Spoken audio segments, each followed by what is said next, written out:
Hello everyone, and a very warm welcome to Brighouse Town TV on this Tuesday evening. Tonight we do have a special guest on the YouTube channel, and if you'd like to ask any questions to our guest, please put them in the comment section below, and we will get them asked to him.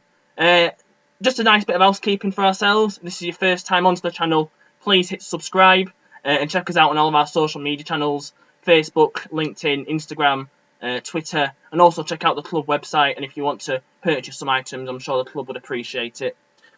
On to, I was going to call the main event of tonight, and I'm delighted to be able to host the former Huddersfield Town Commercial Director and current Leicestershire County Cricket Club CEO, Sean Jarvis. Sean, how are we doing? Hiya Damo, good to be here, and thanks for the invite, delighted. It's a cold night here down in Leicester, that's where I am at the moment. I'm at the Upton Steel County Ground, but yeah, looking forward to chatting all things football, maybe a bit of cricket, bit of rugby in there, maybe even a bit of Brighouse Town, right? We're into our fifth week now of lockdown, aren't we? Lockdown volume 3, I'm calling it. Are you keeping busy? Are you working every day?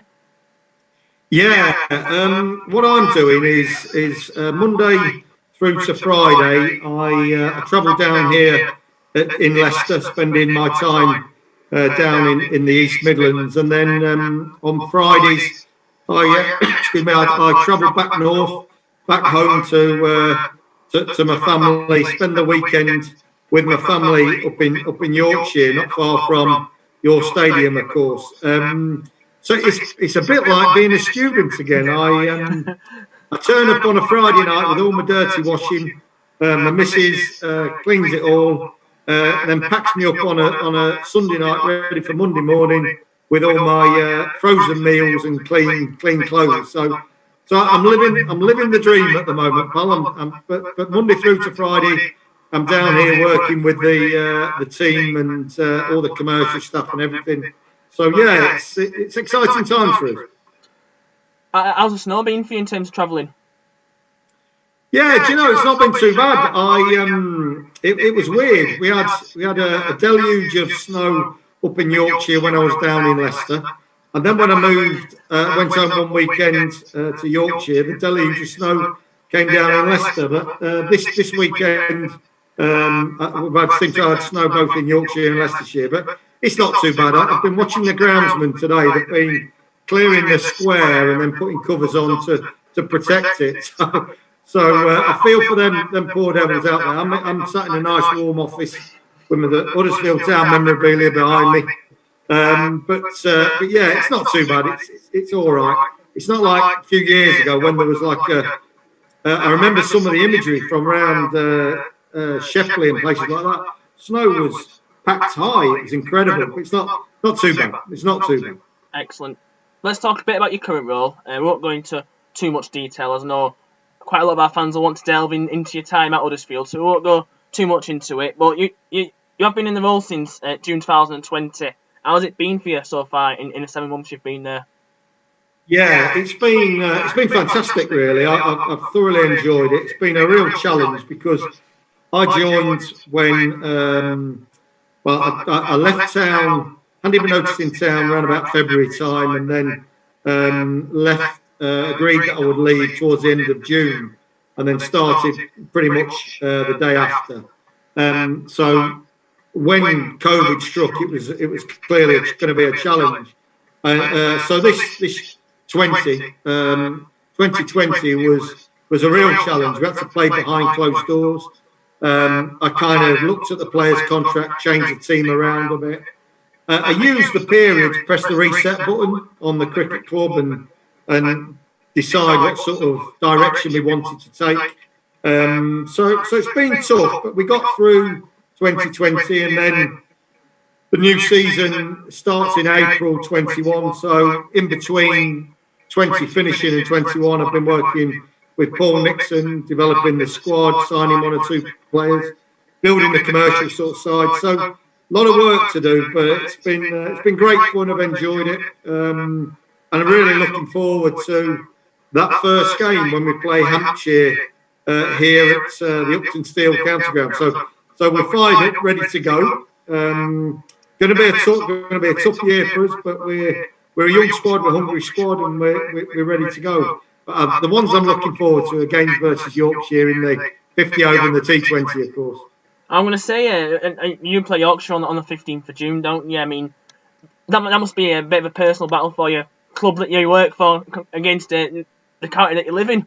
Yeah, do you know? And I've got a lot of friends at Yorkshire. I know Mark Arthur. I know Andy Gale, of course, who's a big friend of mine. So yeah, it's an emotive one. I must admit. I mean, we played Yorkshire a couple of times last year. We played in the T20 down here, and one of our players hit a six off Adam Live on the last ball to win that game. But then we played the 4-day up at Headingley and got spanked by a very strong Yorkshire side. So the score's 1-1, but I'm looking forward to pitting wits again against Yorkshire in the coming season. But yeah, it's good. Of course, I want Leicestershire to win because I'm working here, but I don't mind Yorkshire being runners up. Put it that way. As long as we both beat Lancashire, that's the thing that counts the most. What does a typical day-to-day look like for yourself being the CEO, and what's the kind of main differences between your role at Leicestershire and your role at Huddersfield? Yeah, I mean, at Huddersfield, I was very much kind of focused on the commercial side of things. Up there, you know, I did a little bit of other bits and pieces, some community stuff with the foundation as well. But down here, it's kind of quite far-reaching, really. I'm doing a lot with the squad, a lot on the commercial, the foundation, re-established the charity, doing a lot of kind of governance work as well, working with the ECB. So it's arguably a bigger role that I have down here. It may not be quite as big as Huddersfield Town in terms of size of club, but it is quite far-reaching. And I've got to say, I'm loving it. You know, I'm relishing in the challenge of being a CEO. I was never likely to be CEO at Huddersfield Town, but you know, it's great fun, and I'm looking forward to trying to get some silverware for Leicestershire. That is my ultimate aim. I've sort of said that I would commit to 5 years down here, and I want to work with Paul Nixon and get some silverware. And we came close last year. We got to the quarterfinals of the T20. A very, very young squad, but just got pipped by Nottinghamshire. We actually tied the game, but on a countback, we got eliminated. So I was gutted, but delighted to have got that far with the young team that we've got. And I know we've signed a couple of players. I've signed Wian Mulder from South Africa, a young player who's tipped to be the next Jack Callis. So he's coming to play for us next year, and I've got a couple of overseas players ready to fall in. I'm expecting the contracts to drop in any minute now, so I'm excited by it. And I think I would say I was looking at the odds for Leicestershire in the T20 and the Championship next year, and if I was a gambling man, I'd put a little bit of money on us on the white ball competitions. I think we may be dark horses. So that's my tip for you. It'd be nice to meet Yorkshire in the final, one of the finals anyway. What's the hopes and plans for Leicestershire this year? And do you reckon you'll have fans back in anytime soon? Yeah, it's interesting. We're the stadium manager here. We own one of the differences that I have down here compared to when I worked at Huddersfield Town is that we own the ground, we own the board rights, the catering rights. So all the decisions are very much kind of ours. And I'm working with the stadium manager at the moment about trying to get crowds in. So we're working on different stages, and we have to work with the ECB. Of course, we have to be COVID secure and COVID friendly. That goes without saying. So we're working through those plans at the moment, and they're not easy. I would say that's very, very difficult. And I dare say Huddersfield Town are in a very similar sort of spot. I am hopeful that we will get crowds in. You know, when you hear that a number of people, I think it's, a few million now that have been jabbed. I'm not quite that old yet, but getting close to that call-up mark. But I think the more people we can get jabbed, the more likely we will get crowds in here in April. The big thing is the T20s. That's where the big crowds turn up for those games, and they don't start until June. So I'm hopeful. I'm keeping my fingers crossed. We're working every single day to make sure that we can get people in. And for a club of our size and cricket in PLC, you know, it's important that we get crowds in, as it is for football and rugby, indeed. Yeah, let's talk about your time now at Huddersfield. You were there just short of 14 years, I believe. How much did you enjoy your time there? Do you know what, Damo? It was time of my life. I had magnificent, nearly 15 years at Huddersfield Town. Prior to that, I was 7 years at Boundary Park over the hills working for Oldham Athletic, and that was kind of my apprenticeship, really. I mean, I ended up buying Oldham Athletic for £1, which was maybe a story for another day. But I came across to Huddersfield, and it was an amazing journey. You know, to arrive. It's bizarre. I arrived, and there were demonstrations taking place outside. I think Ken Davies was the chairman at the time, and the fan base weren't happy with the direction of travel that Huddersfield Town was going in. So there was a big task, and you saw there was a real disengagement between the football club and the fan base at that time, and the businesses. And I remember talking to the businesses, and they weren't really enamoured with what had gone on in the past, and felt very disengaged with the club. So the task was to really sort of re-engage with the community and be smart in our approach to how we did that. And we did a number of things that kind of began those relationships. And I'm delighted to say, you know, over the 15 years, I think the relationship between Huddersfield Town and its community was tremendous, you know, and having gone through the journey that we went through from languishing in League One to playing Manchester United, indeed, you know, for a very short period being top of the Premier League was truly magnificent, and spending 2 years in the Premier League was unbelievable. And I've got so many fond memories of Huddersfield Town, and the people there, working with the people there, magnificent. You know, I suspect one or two of the commercial team might be on the call tonight. Brilliant people. You know, working with them, the fans. You know, I've got so many memories. You know, things like Scoffer. I remember Scoffer collaring me in the car park one year and sort of saying, you know, just give us 1 year in the Premier League. And that weighed heavy on my shoulders as one of the directors. It weighed heavy, but delighted to have done, you know, to been part of the team that got to the Premier League. You know, it was truly amazing, and learnt so much. And you may have seen an article in the Yorkshire Post recently that I talked about all the things that I learned, that I'm trying to bring to Leicestershire here about identity. And I learnt so much from David Wagner, Dean Hoyle, all the staff, you know, from the kit men to the players to the commercial team. They all taught me little things that helped me along the way, and vice versa. You know, I wanted to help them, and you know, you come under a lot of criticism. You know, that's part and parcel of the job. But I can honestly say that every day that I walked into that club, I gave it everything. I gave as much as I could possibly could to help and develop Huddersfield Town, and that's my style. And some people would argue maybe it wasn't good enough.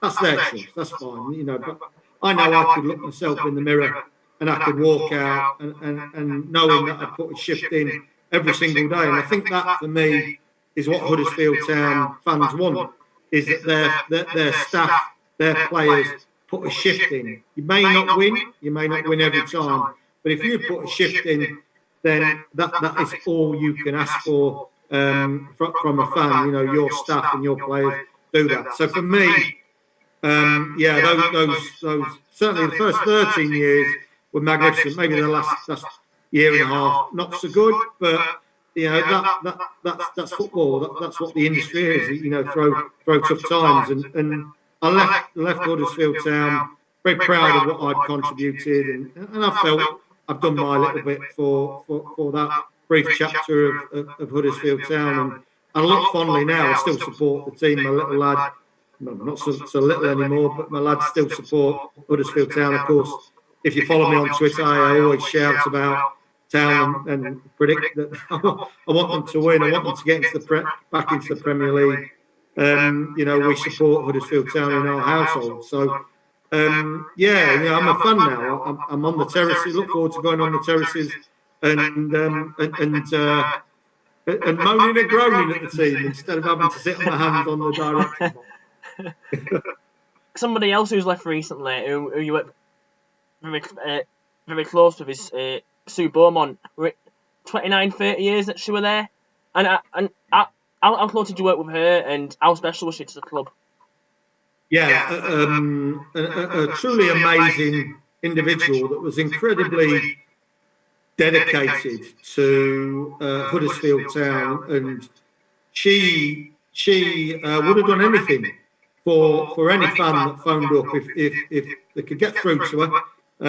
Then she would bend over backwards to make sure that we got a person in the crowd, and I'm delighted for her. You know that we saw sellout crowds at the John Smiths. That's what we wanted to achieve.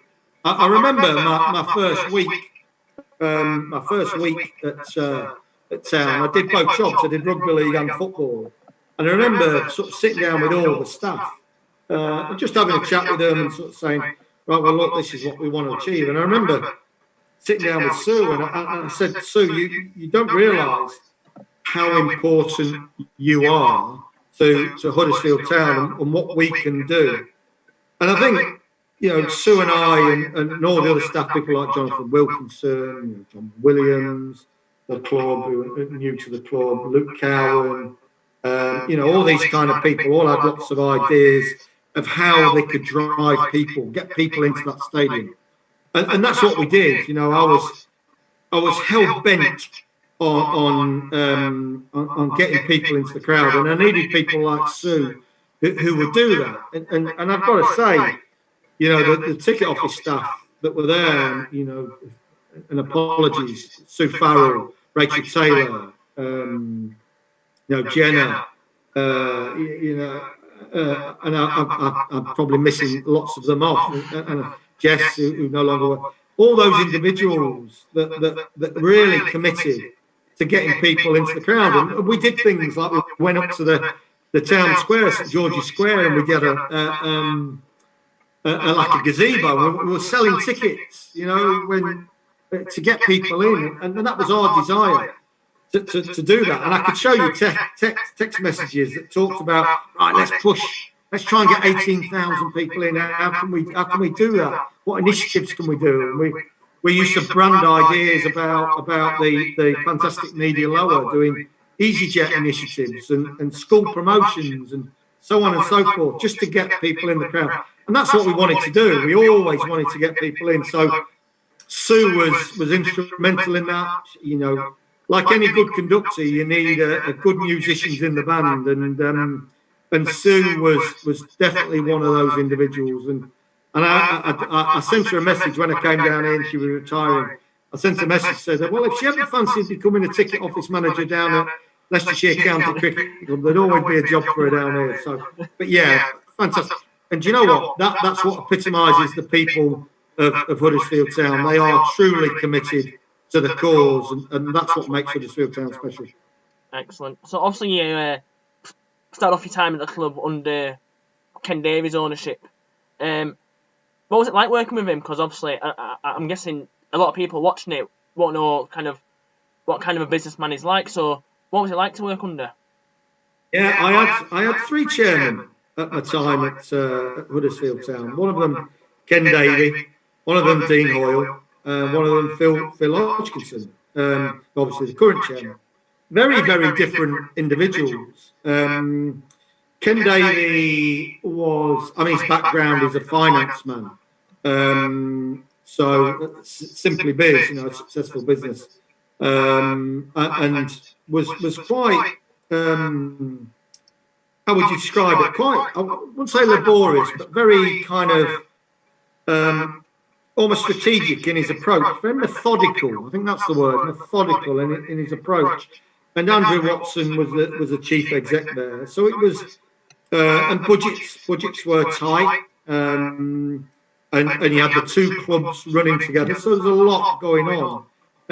You know, I would say Ken was you know a great guy to work for. He never did me any harm. We had our differences. I mean, there were times where we had fight for answers that were very keen on getting information about how Ken Davies ran the football club, and I used to have conversations with Ken, and Ken would not necessarily want to give out that information. That was just his style.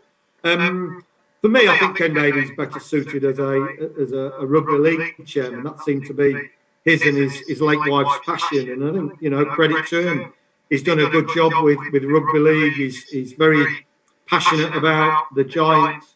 So was an interesting character. And then along came Dean Hoyle, who was very, very different. Dean was more entrepreneurial. Dean came from the car factory background, where it was let's sell as much as we can in the best way we can. And I learned an awful lot from him. So, and I'm sure we'll talk about him as well. We're very different characters. So yeah, it was fascinating and very challenging for me at the time. And you know, the Ken Davies era, it was hard work. But you could see signs of progression. You could see areas of development, maybe not as fast as say Dean Hoyle. When people like Dean would want, so they kind of came in, and I think Dean always sort of said that he would, he wanted to make a difference at Huddersfield Town, and he saw the opportunity to get involved, and he wanted to do it his way, and lo and behold, I think you saw a decade of continual faster development under Dean Hoyle.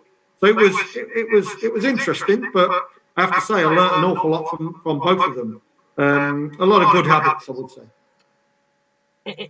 In Dean Hoyle's first few weeks, what did he change at the club? Did he change quite a lot, and did he change any sort of roles at the club?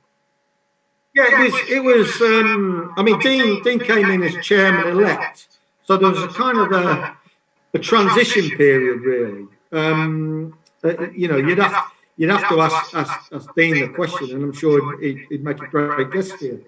But Dean, I think Dean was a very, very steep learning curve as a chairman. And, you know, even me, I can't describe how difficult it is.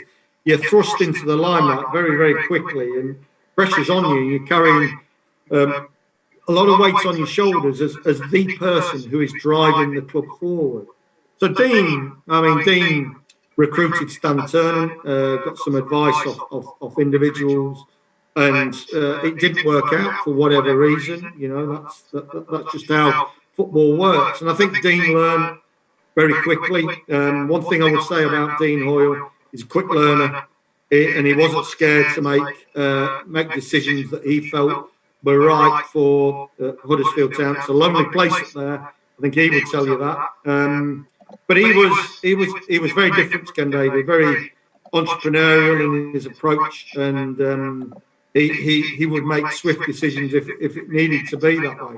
And he wasn't scared to take a risk as well. He had calculated risks, but wasn't scared. And one of my favourite stories is always about a time where we had the pink and white stripes. You know, that was an interesting one. We might talk about that. I have spoken about that previously, but.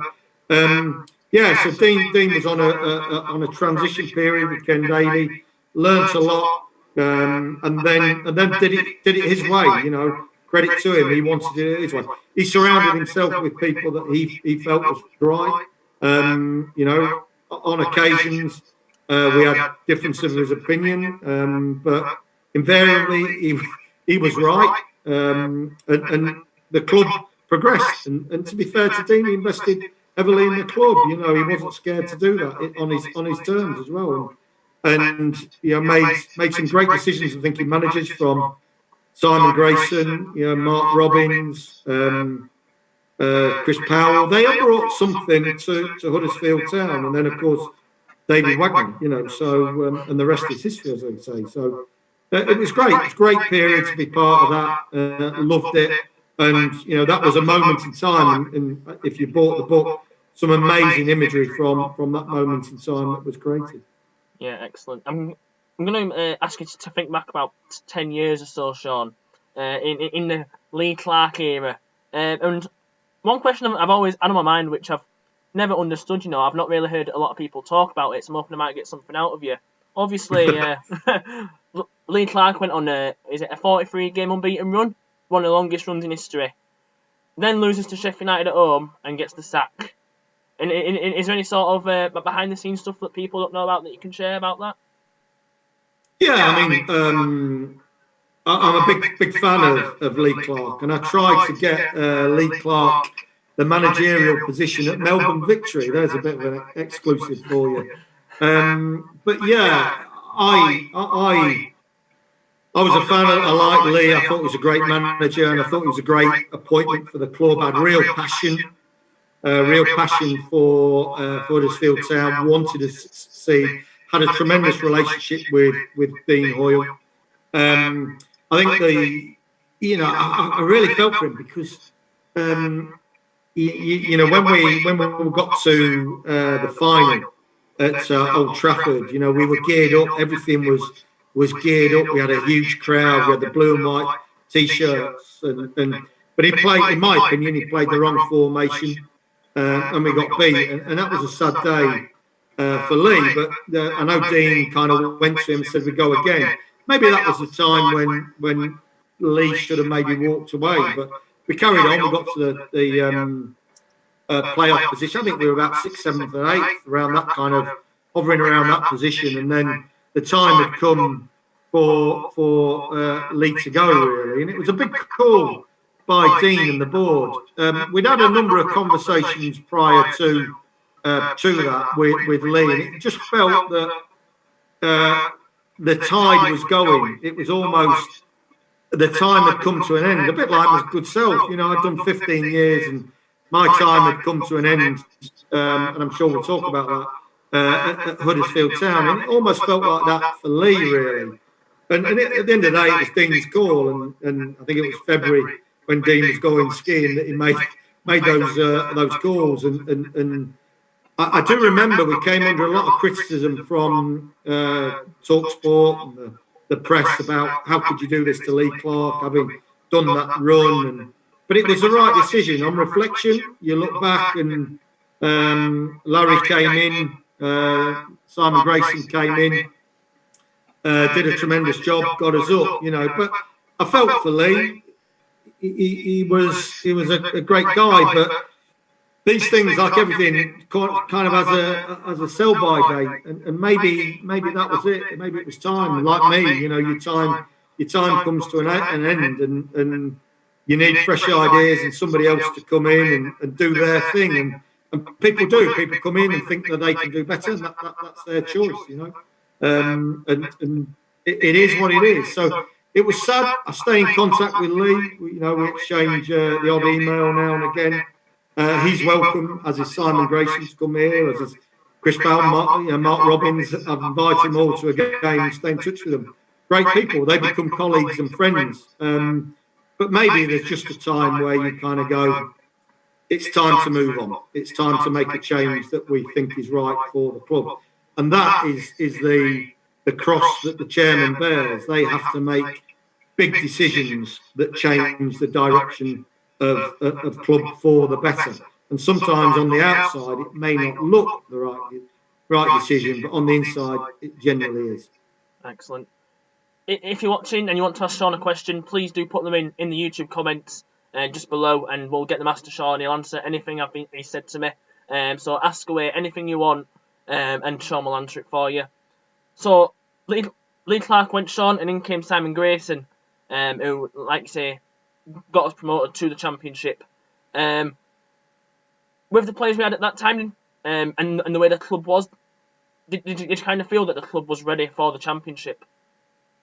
Yeah, absolutely. I always felt that we could get promoted. It was a question of time, really, yeah? And it was a build-up, a development of the squad. You could see that the great work that was kind of going on behind the scenes. The same with the club. You could see it building.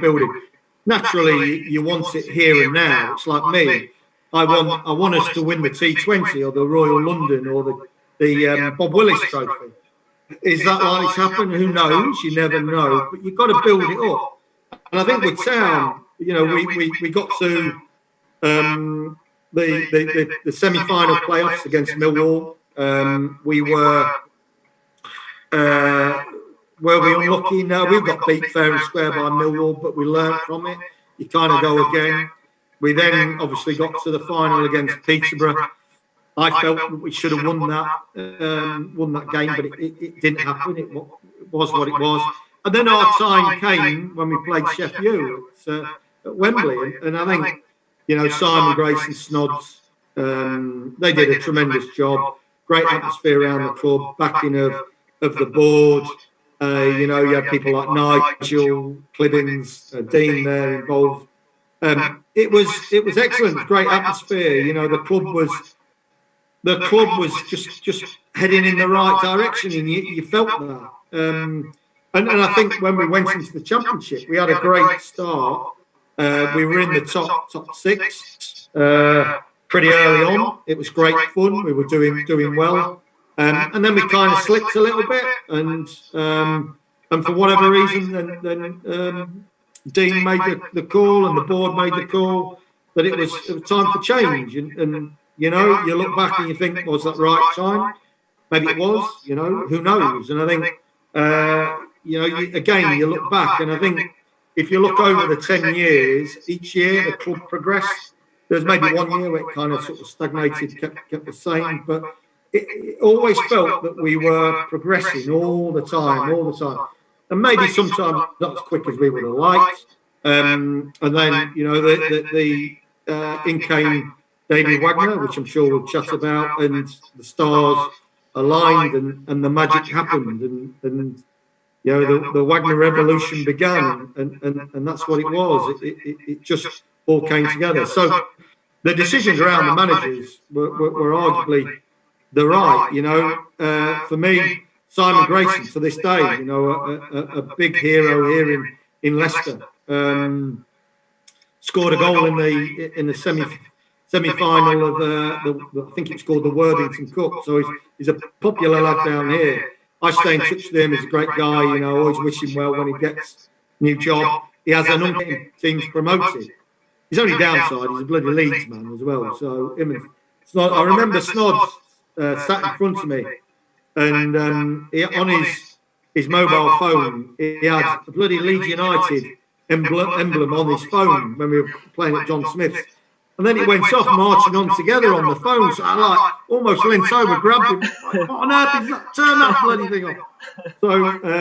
So yeah, they all had their downsides. But do you know, they were lovely people. Chris Powell, one of the nicest men in football you're likely to meet. And I sent him a message recently about his work at Spurs. Came back, you know, great guy. I'd have loved it to have been successful for him, but it wasn't. And sometimes it isn't. Andy Ritchie's a friend of mine. You know, so I stay in touch with these people because they're colleagues and they're lovely, genuine people who are all very passionate about the club and love the club and wanted the club to do well. Yeah, I'm going to move on to the likes of Matt Robbins and Chris Powell because both managers had kind of like short stints when they did quite well. I'm thinking under Matt Robbins, you're thinking of likes when Adam Hamill were there, when Naki Wells joined, and it all seemed to kind of click together. And then under Chris Powell, you know, the retransformation of Sean Scannell were the one that kind of burst my bubble. I thought, wow, I was managed to do that. But kind of, what do you think kind of fell for them both in the end, and that made them end up lose the jobs? Yeah, I think it's interesting. You mentioned there Sean Scannell. I remember a Player of the Year awards. And Sean come up to me and said, I'm going to win that next year. And that was all. That was all he said. So I'm like, right, okay. And then under Chris Powell, he was a phenomenal. I think he had the best year of his career. Phenomenal that year, really good, and he did. I think he swept the board in terms of the awards. I think with Chris, you do lose the fan base at some point. It happens. The fans do turn on the manager, and I think when that happens, it's a big influence on not just the manager, the players, the staff, the board, and it becomes almost untenable. You almost get to a point where you kind of have to make a decision as a board that unless you win the next 7 games 4-5-0, you've got to go. And sadly, that happens. That's the nature of football. So I was gutted for Chris, and I remember Chris coming into my office and telling me that he was off, and I gave him a big hug. And I was devastated when he left because he's, as I say, one of the nicest guys you're likely to meet. But if it's not meant to be, the style of football's not accepted by the crowds, it's just not going to happen. I think Mark Robbins again, another great guy, but for me, I felt that Mark Robbins' his skill was dealing with players that were developing. It's a bit like my head coach here. He's a brilliant coach, and he's developing what we call the new breed of foxes. So he's superb at that. And I think Mark Robbins was exceptional at that, at developing those players come through, and did a great job at Coventry, and I think he's done a great job at Coventry again. Could he? Was he right man for our team at the time? Probably not quite right. He probably didn't sort of fit right. And I think Dean gave him every opportunity. But I think that Bournemouth game came and we got thumped. And credit to Bournemouth. Bournemouth played similar football to Brentford at the time, and did really, really well.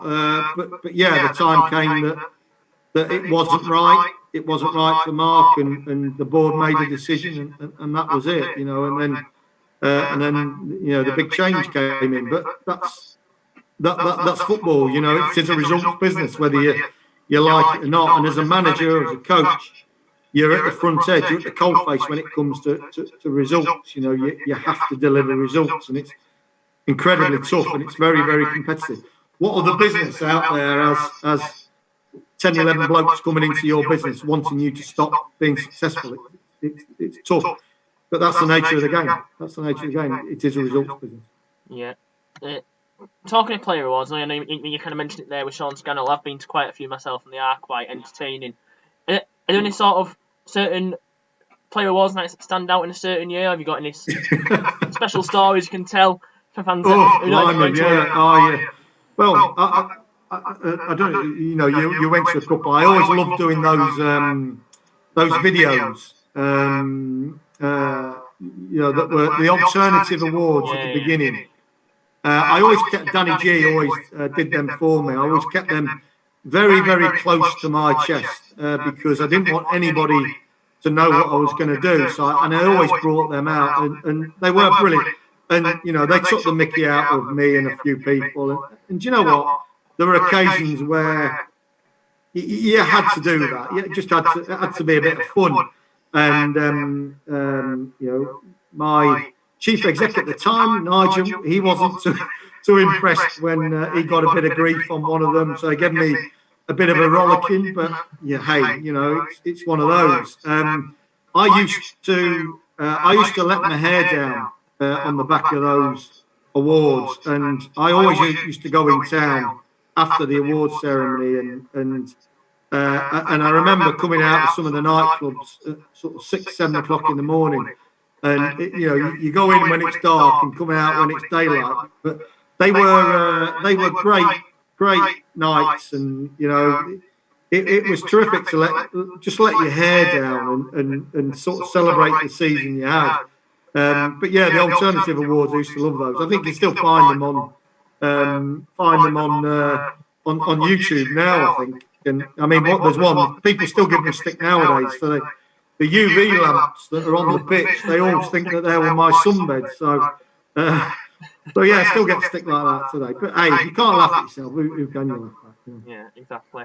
Let's talk about the David Wagner era now, and kind of the main thing that stuck out for me, especially in that promotion year. And I think it was an incredible thing that happened in the commercial and marketing team with the Wagner Revolution hashtag kind of promotion banner.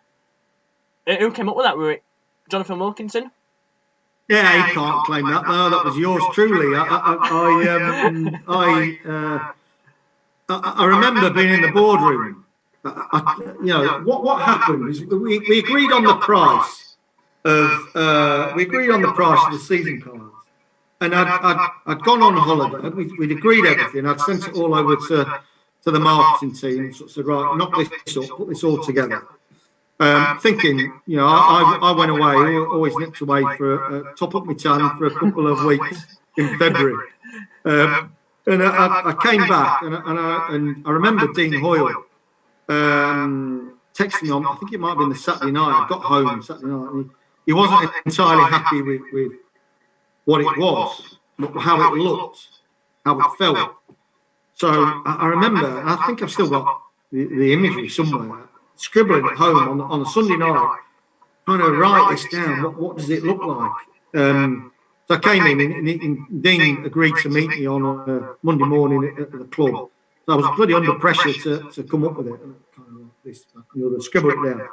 And you have one of them eureka moments. I thought Wagner Revolution. And to be fair, I didn't mention it to David. And I've since read that he wasn't too impressed with him being front and centre. So, but he never told me that. Never told me that. But so I did it. Wagner Revolution. I remember sitting in the board saying, right, well, at the end of the day, he was the thing. He was the thing. He was the spark. And he was the thing that fans kind of went, do you know what? There's something special here. There's something different here. Because even though we got beat by Sheffield Wednesday on his first game, you could see that there was just something that was a little bit magical. Now, we played Borough. I think we got beat Borough at home. But again, we should have beaten them because of the style of football. So it was kind of like, right, okay, the Wagner Revolution. So that was it. The Wagner Revolution was born. And one thing I believe I'm reasonably good at is coming up with a bit stuff that's a bit left field. The marketing team and the commercial team will tell you that I do have those moments where I go off on a tangent, this, that, and the other, and sometimes it works, sometimes it don't. So I put that together, and that was it. That was the campaign. So we went out, and we, and a credit to Jonathan Wilson. I'm a big fan of Jonathan. I always said to him, a marketing manager is not a marketing manager until you get arrested by the police. So I made him go out at 2 o'clock in the morning and putting banners up there, and everywhere. And, I think we got told off by the council, you better get them down, otherwise you're getting a fine. But those are the things that we had to do. We had to be. It emanated from Dean Hoyle, whether he likes it or not, that entrepreneurial thing. If I have somebody around me that's entrepreneurial, that will create sparks. And that's kind of what we did. We kind of then went, right, well, let's follow that through into the ticket office, commercial, and build on it and develop that whole feeling, that DNA of who we are as a club. And we did. We pushed the boundaries. And I always judged, and the commercial team will tell you this, whenever they came up with their ideas, say, right, implement, go for it. What we got to lose, go for it. And we did. And I used to come back and sort of say, well, that's a 7 out of 10 or an 8 out of 10 or 9 out of 10. There's only ever once that I gave somebody a 10 out of 10, and that was Jonathan Wilkinson. He came up with an initiative that I thought was outstanding, beat me to it, got on TV, got on Look North, and I said to him, brilliant. And that was the challenge. And I do it here at Leicestershire as well. Whenever they come up with some, saying, that's a 6 out of 10 or 3 out of 10, or you've got to be aiming for at least 8. So that was the culture that we kind of created, and it worked. And the Wagner Revolution kind of grew. You then put in front and centre of certain things, and people really bought into it. And and the ball started rolling. And as we sort of said, those things started to align. Michael Heffeler, the famous incident where somebody walked by with a dressing gown on, thought it was Hef, and it wasn't. Somebody else. But then that caught on, and so you just kind of kept building and building and building. Hef was brilliant. You had Chris Louvet, completely different character. All these sorts of little things then started joining up. And the style of football, of course, you can never take that away. Kachunga, the song with Kachunga, it just happened. And the credit can't just go to people like me or Dean. It's everybody, David Schofield and all those people behind him, the Supporters Association. Some of the staff at the club, what they did, all those little pieces came together and just gelled, and those stars aligned. That meant that it was special. And I remember saying to Dean in the director's box was that I think we played Derby, we beat Derby, and I sort of said, do you know what? We've got something here. You've got a playoff team here, and it just felt right. And when we were at Newcastle, we got a result up there, and it just everything just kind of felt absolutely right. And it came together, and you know what? It was magical. It was absolutely magical. Can never take that away. Yeah, I'm going to say under David Wagner, if you kind of look at where those players are now, if you think of the starting 11, I think there's only probably 2-3 players left at the club who were part of that starting 11. So that just showed kind of what he did to those kind of players, which is what you kind of seen with Carlos now at Huddersfield, aren't you? Yeah, absolutely. I think when I remember going to Austria to watch some of the training, took sponsors out there and watched it, and watched David Wagner's approach. And there were two things that really stood out for me under David Wagner that I saw in those few days I was there. One of them was the importance of Aaron Mooy in the transition, how you kind of went from on the back foot to the front foot, and how the role that Aaron Mooy played within that process, that what eventually was to be called gegenpressing football. That was the first thing. And the second thing was the German players, so the Schindlers, Heffelers, Louveis, Kachungas, and how Wagner said they need roughing up. They need to be ready for the English game. And you could sort of see that the training schedules were all about, bang, right, toughen them up, make them harder, make them used to the English game.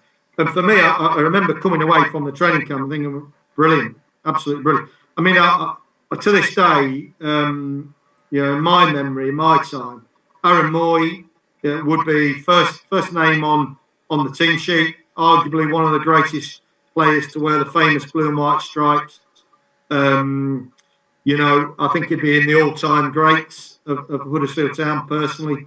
I'm a huge fan of Frank Worthington, but Aaron Mooy, unbelievable footballer, and what Wagner brought with Aaron Mooy was very, very special. And again, the connections that then he had with the likes of Schindler, Junga, Heffeler, Louvet, Izzy Brown eventually, Casey Palmer, some brilliant players that were at the ground, and it was great. It was a great team, fantastic team.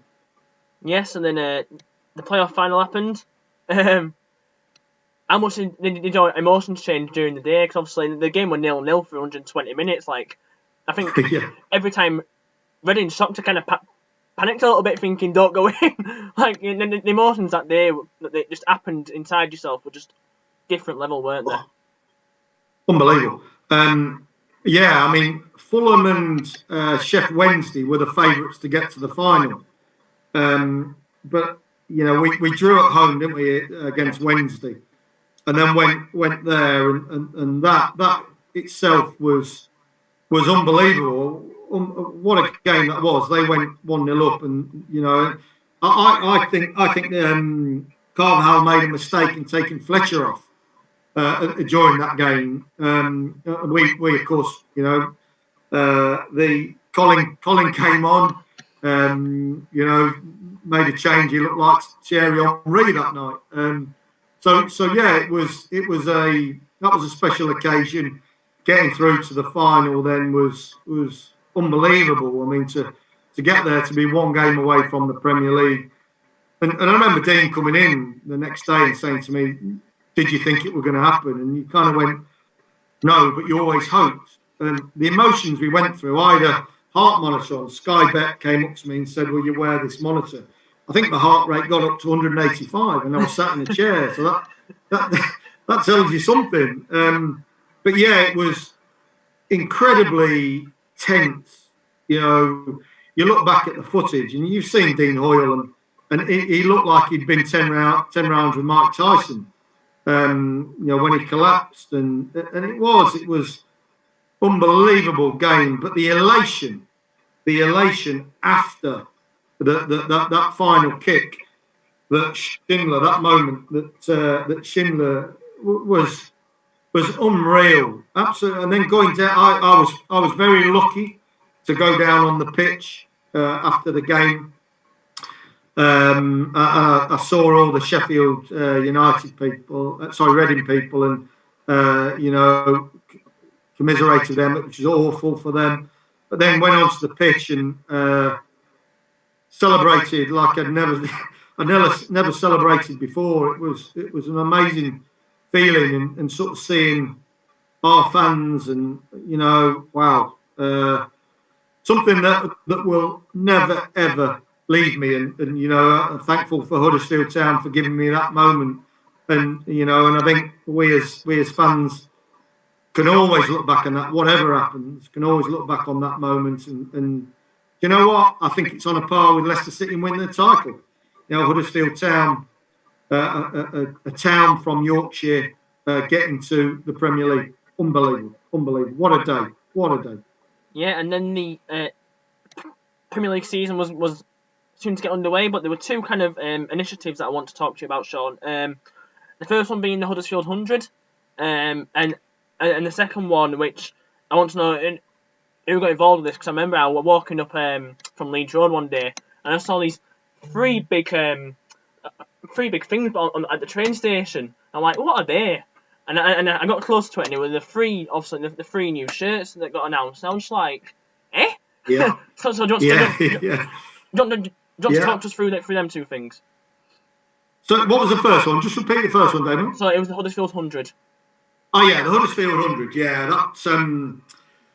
that was all about re-engaging with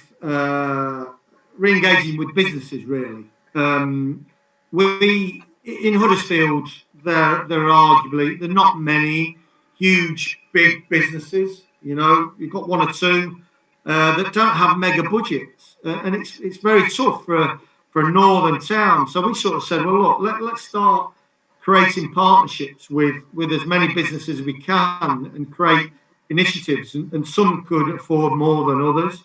So we created these official partnerships, and people like David Brown's came on. I'm trying to think back then, Wilby's, Chadwick Lawrence.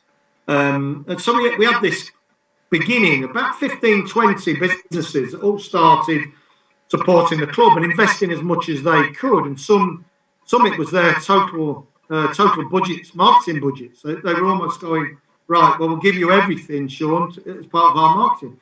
And that was emotional, really.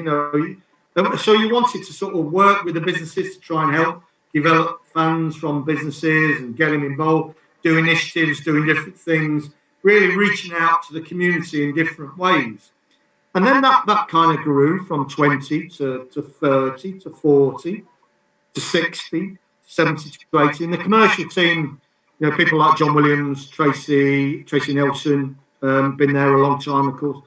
John McDonald, Steph, Sam, Tom, the other people, that Mark Mitchell, they kind of came and went. They were all part of it, and they were all very much developing relationships with all these businesses. And we got to 75, and I think I sort of said, well, why don't we aim for 100? Let's go for 100. And we kind of did that, and kind of bit by bit by bit. I remember we got to about 90, and all of a sudden, a few more businesses came out of the woodwork. Never forget one, Mark Ronan, great guy, Ronan Developments. He always said to me, I want to be number 100. I think it was about when we got to about 75. I want to be number 100. I want to be number 100. So, and to his word, he did. He came up Trump. So we had those 100 businesses, and that was something incredibly proud of. Some people would argue that they can do it better, they can get more money out of people, they'll do it differently. That's their choice. We as a club wanted to develop those relationships with those people, and they were magnificent. And you know what? Those people stood by the club when we were in League One. They were there, and it was only right that they were there when we played Man United in the Premier League. That's what Huddersfield Town is all about. It's people, whether it's its fans, whether it's its businesses. It's about its community. You must never, ever, ever lose sight that it is part of its community. With the greatest respect, it's not Manchester United. It's not Chelsea. Let them do their thing. Huddersfield Town is special. It is about its community. You've seen that with the foundation, and So the Huddersfield 100 for me were incredibly important, and one of the big mixes of the club being successful and developing it. And don't forget that each of those businesses will have had employees that then became fans of the club. To this day, I remember Appliances Direct, that their owners were Leeds United fan. They got involved with us. They wanted, and all of a sudden they then became big Huddersfield Town fans and supported as well we can.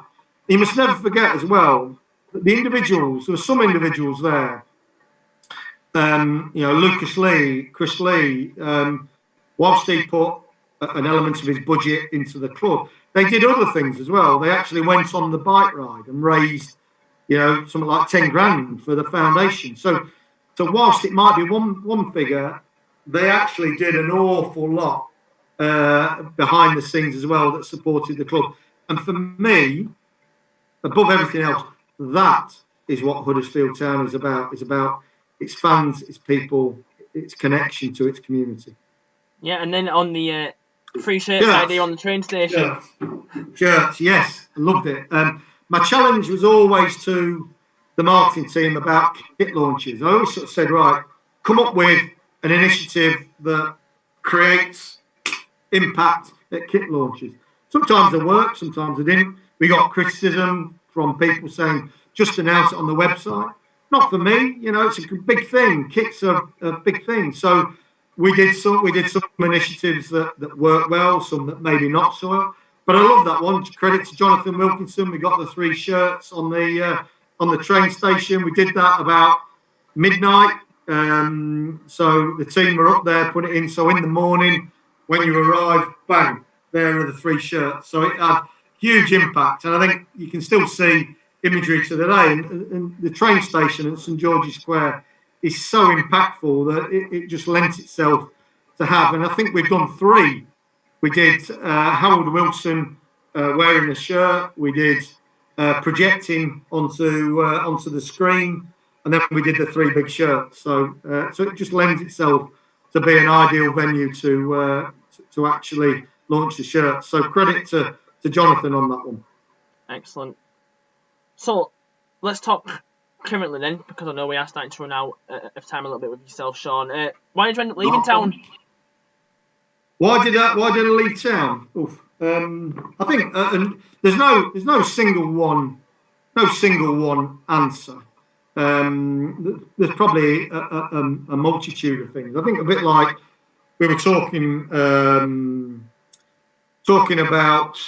There comes a time, doesn't there? You have your sell-by date, and maybe for me that was it. I'd spent 15 years slogging my guts out, doing what I could. We got to the Premier League.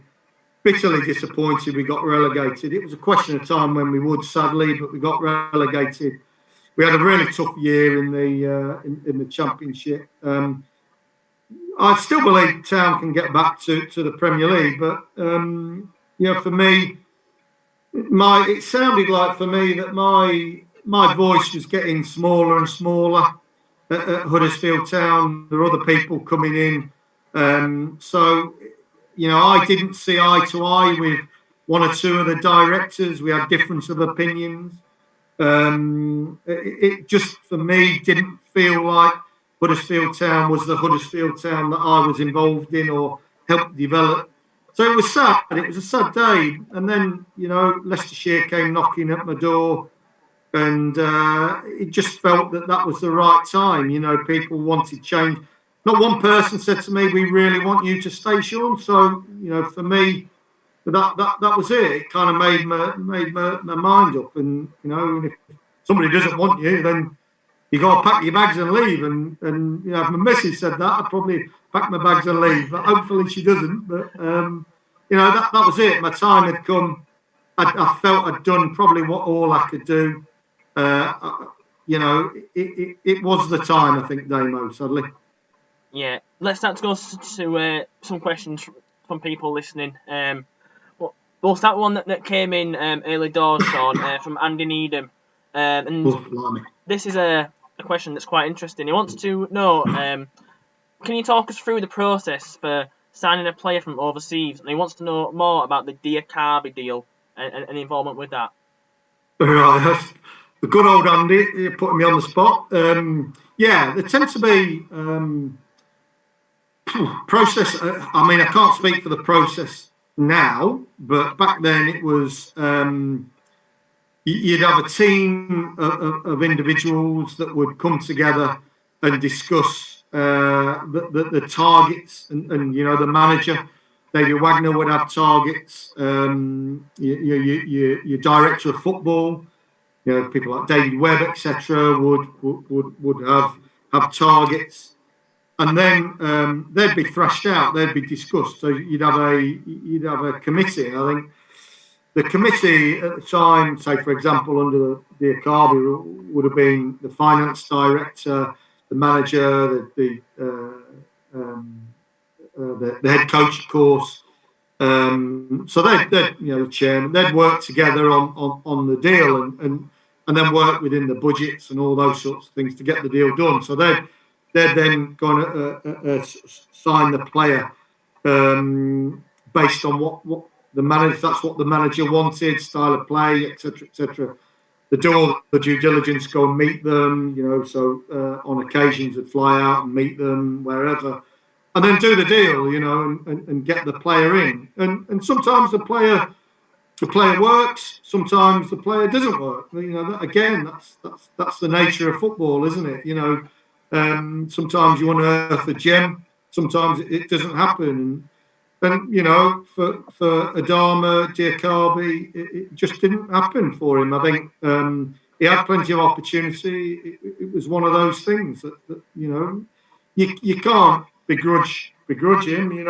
He goes on. Hopefully, I think he's just been sold to Amiens, and see. So I noticed Steve Mooy is doing extremely well at his club at the minute, but that happens. That's football. People move on. It is what it is. So there is a process. There is a process in signing a player. I kind of put my 2 pence in every now and again, but I wasn't a massive decision maker in that process. That was down to the footballing side. Really. Excellent. We've had one that came through emails earlier as well, Sean. That I'd like to ask you, and it's based on ourselves, Brighouse Town as a club. And the question is, what kind of relationships do you have with Brighouse, James Howard, and especially on James Howard? Where do you think he can take the club? Yeah, do you know? I've been incredibly impressed with Brighouse Town. It is effectively the nearest team to my home, so I've kind of got a soft spot for Brighouse Town, and I know. People prior to James, who's now chair, Charles Tolley, he was a sponsor at Town as well. So David Parkin, I know David Parkin. So yeah, I've got a good little connection with Brighouse Town. And I'll tell you a little story. I kind of, a couple of weeks ago, I met Quickslide, based in Brighouse. And lovely company, really nice people. Adrian Barraclough, the owner there, an absolute gem as a fella, was a sponsor of Town as well. And I went in to see him. I had a chat with him about one or two things, and sat in the office. And on one side was a picture of Huddersfield Town and all the different clubs that we played. So there were like badges all in a frame on the wall. And on the other side was a picture of Brighouse Town, team photo of Brighouse Town. So for me, that was brilliant. That was absolutely brilliant. And I think, coming back to my original point, a football club is nothing without its community, nothing without its fans. Where do you start? Well, you start on your doorstep. And Brighouse, it's based in Brighouse. It's on its doorstep. It's a great little place. It's Brighouse. I love Brighouse. Roger Davies sings about it. Brighouse on a Saturday night, whatever it is. So it is. It's an unbelievable place. And I think this is the thing, really, is you've got to create connections with the people from Brighouse first and foremost. They're your foundation blocks. Build from there. So you can get people like Quickslide involved and the people of Brighouse to support you. So go from, I think it's from a couple of hundred to 400. 100% growth. That is amazing. So then set yourself targets of going to 500 or 1,000 people on a regular basis. Plenty of chimney pots around the ground. So, and I think James has real passion. I know James is a football man. I know he supports Wolves. I know he has passion for Huddersfield Town. I know he supports Bradford City as well, the two local professional clubs that are near him. So I think James has got a bit between his teeth.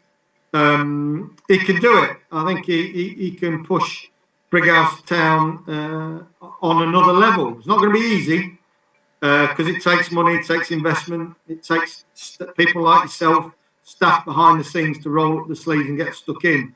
I think if you have that chemistry, that DNA in your club, then you can certainly go on to bigger and better things. And it goes without saying, I wish Brighouse Town every success. And I've been a couple of times. When I took the opportunity when COVID didn't allow the bigger clubs to play, I went down there and thoroughly enjoyed it. The jam butties in the hospitality suite were fantastic. So yeah, no, it is a great club. Very, very family orientated, very passionate. Somebody came up to me and said, "This is real football. This is what it's about." And I love that. Absolutely. There's nothing better than being able to have a pint, go and watch a football game, and enjoy it. I have to say, though, I'm not seeing you win yet, so maybe it's me that's bringing the bad luck. Hopefully, I can turn that around sooner rather than later. I'm sure you were there for that game against Trafford, weren't you, when we won 2-1? Or am I thinking of another game? No, you might be right, actually. Yeah, you might be right. I think I was there. You're right, I was there. So maybe I'm not a bad luck charm. Maybe I've seen a win, yes. I might have had one or too many pints that day. That's why you don't remember the result. But I've got to say, Damo, it's a great atmosphere. The bar area is lovely. If you're fortunate enough to get into the little hospitality bit, brilliant. It's great. I love it. It's great. It's great down there. And I used to play football at Huddersfield Amateurs, and I love that, the local club. So yeah, Huddersfield Amateurs, Brighouse Town, Huddersfield Town are my kind of three teams, if you like. Excellent. And we've had a bit of a message from James saying, he wants us to talk about a bit of an intimate moment, he says, when you and him were loading up your Range Rover with the Wembley tickets after the playoff semi-final win. Well, that's right. We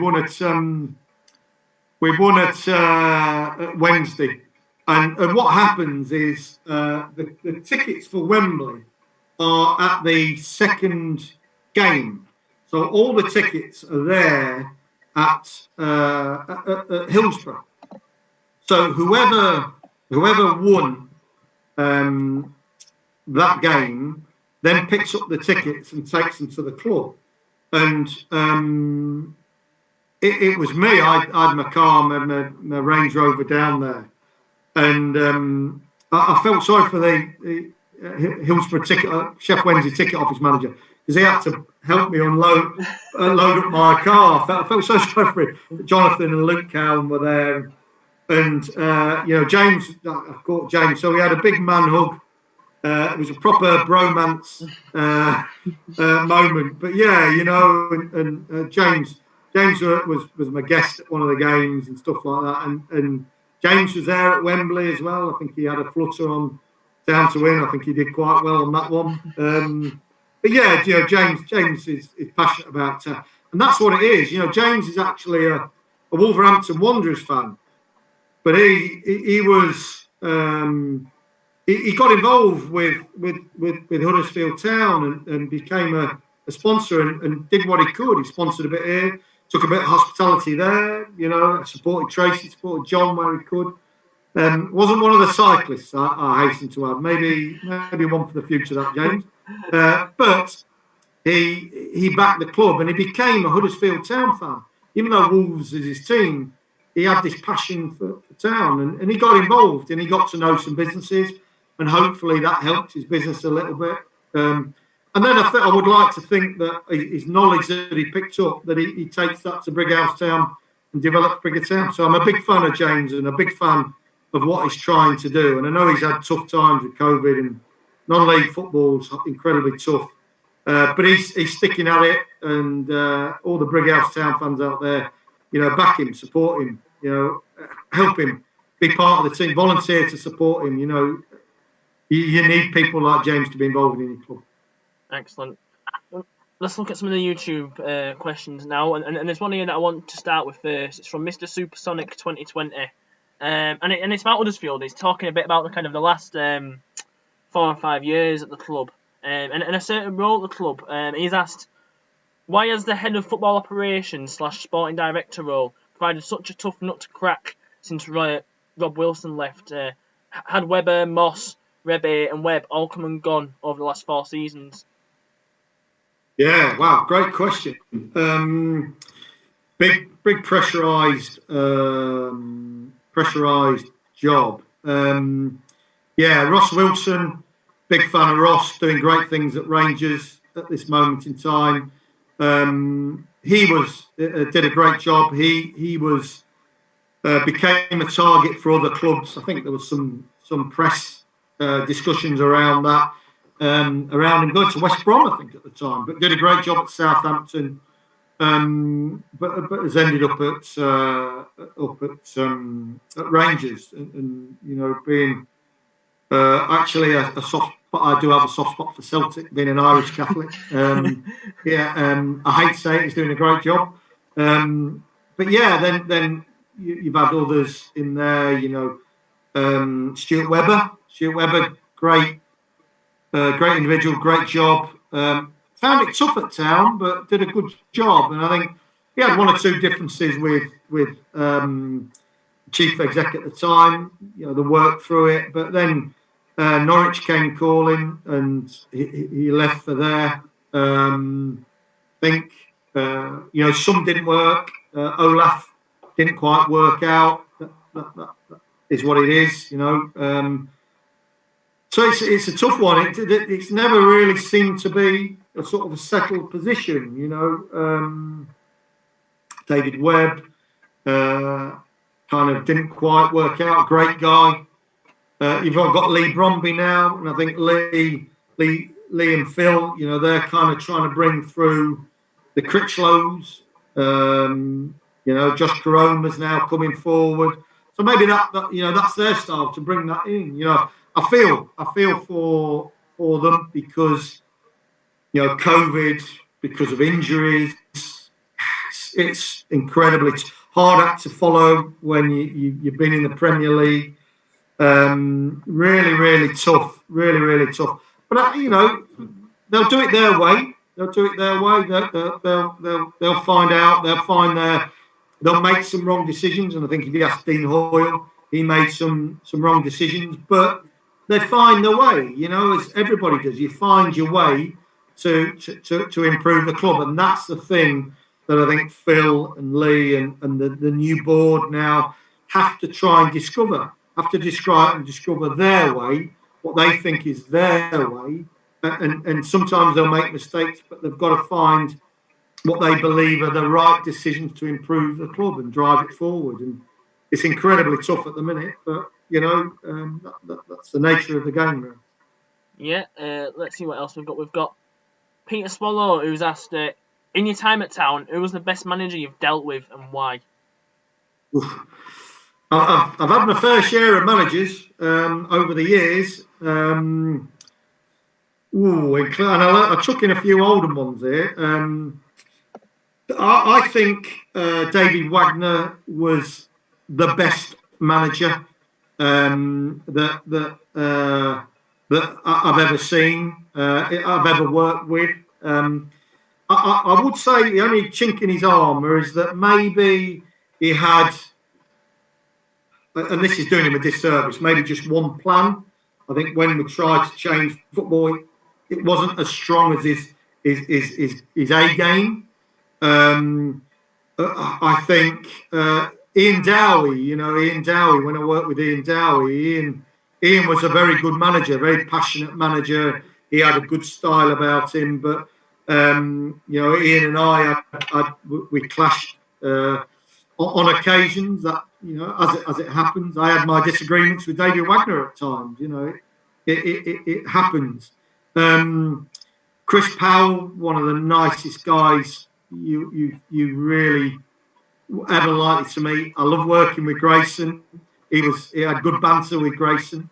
Mark Robbins, I always got on with Mark Robbins. So there's a mix. I didn't really know Jan that well. He was a nice guy, but I didn't really sort of connect with him. Never really got that close to him. Brian Talbot was one of my managers. He was a great guy, real old school. Ronnie Moore, Andy Ritchie. I always liked Andy Ritchie. I never worked with Jacko, but I know Jacko really well. Great guy. So there's a real eclectic mix of managers. I would say Wagner, the best, Chris Powell, the most likeable. But being likeable doesn't always make you. I love Lee Clark. I got on well with Lee Clark. So, and they're all supportive. Nobody actually, nobody actually turned the back again. Mick Wadsworth, I worked with Mick Wadsworth. He was hard work. He never really supported commercially. He was hard work. He was a tough one. I did work with him at Oldham. There was a real mix. Mick Wadsworth accent. When he would say two words, soup and fruit, it was soup and fruit. It was a real like broad South Yorkshire. Right? It was a tough one. He was a tough one. Peter Swallows also asked how much of the good work you implemented at Town has helped you have a good start at Leicestershire. That's for the fans to decide whether I did any good work or not. It's not really for me to say, but what I would say is I'd read that Yorkshire Post article that talked about what I learnt at Town, and under the people, as I sort of say, I learnt from people like Tracy Nelson. I learnt from John Williams. I learnt from Robin Kennedale, Karen Haig. All those people there. They all taught me something, whether they know it or not. And then people like Dean Hoyle, Nigel Clibbins, etc. And allowing me to do what I did. It's kind of made me learn, as you do. Every day is a school day. So I'm bringing them to Leicestershire, and I'm trying. I'm trying to almost bring that terrier spirit into Leicestershire, and what we call it is a new breed of fox. And if you follow us, we just announced that my vice captain is a gentleman called Callum Parkinson, and that's the weird thing. I'm getting used to our cricketers who all support different teams. Callum supports Bolton Wanderers, but I'm trying to get them to have this magic and trying to make their stars align here at Leicestershire. And there'll be a little bit, when we get some success, there'll be a little bit or a lot of Huddersfield Town in that. So I'd urge all my Terrier friends to support Huddersfield Town. I do know that some of the Terrier supporters have actually bought some memberships here at Leicestershire. So I'm looking forward to seeing them when they're allowed to do so. Yeah, excellent. What's your current thoughts on Huddersfield Town as a club at the minute under Phil Hodgkinson? Oh, big question. Under a lot of pressure. I like the style of football that Carlos Corberán is playing. And I speak as a fan here. I think it's great. I think we've got some exciting players. Koroma, I think, is got a real bright future. I thought Eiting was not quite as good as Smith Rowe, but he's clearly a talented footballer. So to lose him was a bit of a shame. Where do the goals come from? Fraser Campbell always puts a shift in, but you need to be scoring. You need to be putting the ball in the back of the net. I think they've had bad luck with one thing and another. Tough, really, really tough. I do believe Town will survive. So all this talk of relegation, for me, now I can't see it. They've got some big games coming up. Must win against Wycombe, of course. So I think Town will be okay. I think it will take a year for this transition to come through, to start seeing some of the players that obviously are coming through the academy and doing well. So I think that kind of happens. I think Phil's had it tough. There's a lot, of course, I see what's happening on social media and debate. That's not easy. That is hard. I've always sort of said my phone is always on. If anybody ever needs any advice, support, or whatever I can do, then they've only got to phone me. Not that that's happened, but that's, as I say, that's their choice. They've got to sell their own ship. It's a tough one, but I think it's going to be okay. They're going to be okay. It's going to be hard, but they're going to be okay. It needs the fan base to get behind them and support them. Easier said than done. All I can do is wish them well. Like you, Damo, I stand on the terraces and wish them well. Yeah. One thing I'll go into detail about, which I don't know if you were behind this, is the Cowshed Loyal. Obviously, it's going to be a while before they get back up and running again in that south stand. But kind of, how did the transition come from them being formed, to them having a nice little group in the Fantastic Media Lower, to them moving to the south stand? Yeah, it's always been, ever since I was there, it was always on the radar to try and get that end. You know that the fan base kind of go, we want that end, and there was resistance from the stadium company. That was incredibly hard work liaising with them to get that end.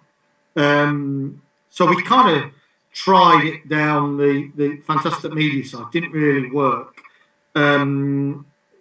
So it was always going to be that we needed that end. And credit to Stan Turner. I remember when he just become the manager, we did the season cards, and Stan Turner went, "You've got to get that end for Huddersfield Town fans." And every time you go, "Yeah, I want to," but the stadium company were very, I would say, very slow in trying to make that happen. But then eventually it did, and again it was another piece of the jigsaw.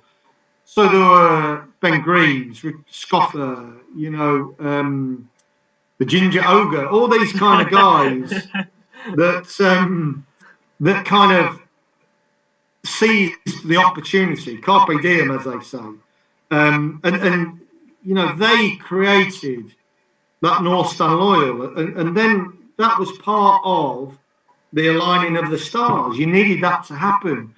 So, think the meetings at the ATT panel that we had, talking about, and I remember talking about that. actually one of my partners here at the club now, Fan Experience Company. We talked about what could we focus on, and there were all sorts of conversations going around about pies and about the stadium company's shares, and we all sort of said, look, come on, let's focus on one thing. Let's try and make a big change. And I think we all agreed that the big change would be the atmosphere behind the stadium, behind the goal at the other end. And people like Robin Kennedale and Andy Booth and Rachel Taylor, they were kind of involved in this process of dialogue between the club and the fan base. And you had people like Scoffer, etc., and Richard Kosmala, and all these people kind of really wanting it to happen. So there's a real groundswell to do it. But then eventually, the stadium company kind of went, yeah, okay, well, let's make it happen, let's try it. And it developed and it built and it built. And then you had an unbelievable atmosphere during the Wagner period. And then in the Premier League, when you could slide the crowd along, the gates along. So it was, for me, very, very special. And I think that's a big thing. I think when crowds are allowed in, the club must look to re-engage that and must get that working again, because that, for me, is critical. It's about the atmosphere of the club. And I always, when I first came, I always struggled with trying to get the atmosphere up. We tried all sorts of different tactics, and it just never worked until we got the North Stand Loyal going. That was the factor that made it happen, really. Yeah, I remember I went drums for that last year in the North Stand Loyal, and then obviously I did a good 4 years in the South Stand. But it was that promotion year for me when the channel run our way into the Premier League, kept going every game, and fans would sing it just kind of jokingly at the start. Then also when it got towards the end of that season, it kind of became kind of a reality kind of check that we actually could make it to the Premier League. It was brilliant, wasn't it? I remember going to Villa, and Villa played us off the park until Michael Heffeler came on and scored with his backside, which was truly brilliant. And you just sort of sensed, I remember the crowd down the side, they just sensed this is special, and it kind of built and built and built.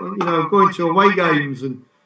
I always, I will do when we're allowed to do so. I always spent 1 or 2 games with a bunch of mates, kind of went into the crowd, wore a bit of baseball cap, got some stick and this, that and the other. But, and that's what it was. It was magical. It was magical. I mean, some of the Heffeler and Kachunga were my two kind of favourites. But, the Sex Pistols one as well, brilliant, absolutely brilliant. And it just built and built, and the club has to recreate that, I think, and it has to focus on getting that back. And there are some in that book, Moments in Time. There are some images in there that I think really epitomise the North Stand Loyal. You Damo, you played your part in there. There are lots of people, lots of names I could chuck out of everybody that contributed. Some people who live abroad now. Graham Ellis, was one of them. Fantastic. Pete Swallow and Jan Swallow. There's all these characters that I've come across in my 15 years that have all done their little bit of thing for Huddersfield Town. Jan Swallow is an individual that knits a load of Huddersfield Town stuff and has raised an unbelievable amount for the Yorkshire Air Ambulance. Truly fantastic. Partners like Richard Blackburn at Wilby's, always supported the club. I could go on and on and on of all these individuals that back the club, and for me, that is what Huddersfield Town is about. Those people, those very, very special people that do their bit for Huddersfield Town. Yeah, excellent. We've got a final question that's come through, and then we'll leave it there, Sean. It's from Richard Chambers. I'm guessing it's a guy that you must know. Yes, I know him. And he said, who is the best player Sean played with in his playing career? Also ask about the Galloping Tortoise and Sean Crash Bandicoot. I know Richard Chambers. I played local football with Richard Chambers. I was his captain and at Huddersfield Amateurs. And funnily enough, Huddersfield Amateurs is older than Huddersfield Town, believe it or not. But it's a football club that plays on a Saturday afternoon, and I was captain. And there's only ever one captain that's got back-to-back promotions, and that was yours truly. So I always remind him of that. Probably the best player. He'd like to think it was him, but he was all elbows. That fella was a lad called Ian Bagshaw. He was on trial at Blackburn Rovers. Was a terrific midfielder, and if you get the ball to him, it's a bit like our Aaron Mooy, if you like. Get the ball to him, and he could do special things with it. But my nickname was the Galloping Tortoise. That kind of tells you how fast I was as a player. You know, I was centre half, all elbows. But the other one is my nickname on the bike rides in the blue team was Crash Bandicoot, because if you ever came near me, I can guarantee I'd topple you over, I'd crash into you. My sense of balance is horrendous. My direction is even worse. So I got this nickname Crash Bandicoot in the bike rides. So there, that's what it is. But yeah, he's Chumbers is like a Meccano kit. He's made up of all sorts of bits. He's had that many injuries, I'm telling you. But he thinks he's a footballer, isn't he? Like I say, we'll leave it there now. It's been a good hour and a half, Sean. We've got quite a lot of insight about Huddersfield, Leicestershire, and a bit in there about non-league and Brighouse. Thanks everyone for listening. It's been really insightful. Thank you all for your questions. Like I say, keep your eye out on our social medias for any other Q&As that might be coming up in the future. And once again, thanks Sean for joining us. Absolute pleasure, Damo. I've thoroughly enjoyed it. I of course want to wish Huddersfield Town every bit of success going forwards. I'm sure they'll find their way and they'll find their route to success. And by the same token, Brighouse Town, great club, great local club. I urge everybody to support it where it can. It needs it. Both clubs kind of need it, as does Leicestershire, but that's another story. And yeah, for me, best of luck to James and Brighouse Town.